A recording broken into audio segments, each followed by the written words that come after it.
करवीर तालुक्यातील खुपिरे परिसरात मोठ्या प्रमाणात मंगळवारी रात्री वादळी वाऱ्यासह पावसानं झोडपलं। यामध्ये घराच्या छताचे पत्रे उडून जाऊन प्रचंड नुकसान झाले। तसेच अनेक ठिकाणी झाडे उन्मळून घरावर पडल्याच्या घटना घडल्या।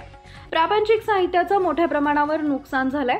मंगळवारी सायंकाळी 8 वाजता अचानक वादळी वाऱ्यासह विजा चमकून पाऊस पडला। अचानक झालेल्या पावसानं लोकांची तारांबळ उडाली। अनेक ठिकाणी विजेचे पोल उन्हाळून पडले व वायरही तुटले।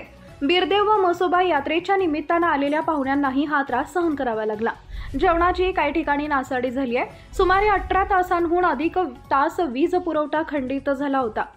झालेल्या नुकसानीबाबत प्रशासनाकडून पंचनामे करण्यात आले। यावेळी गावचे पोलीस पाटील सविता गुरव, कोतवाल शिवाजी गुरव तसेच तंटामुक्ती अध्यक्ष आबासो पाटील यांच्यासह तलाठी उपस्थित होते। प्राथमिक शाळेच्या समोर सरदार पांडव यांच्या घराच्या छताचे पत्रे उडून बाजीराव कृष्णात पाटील नागोजी यांच्या घरावर सुमारे 20 फूट उंच पडून आदळले।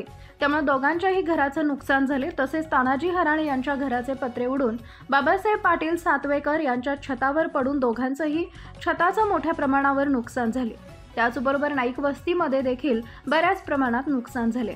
हा नुकसानीचा आकडा सुमारे 15 लाखांहून अधिक असल्याचं सांगण्यात आलंय।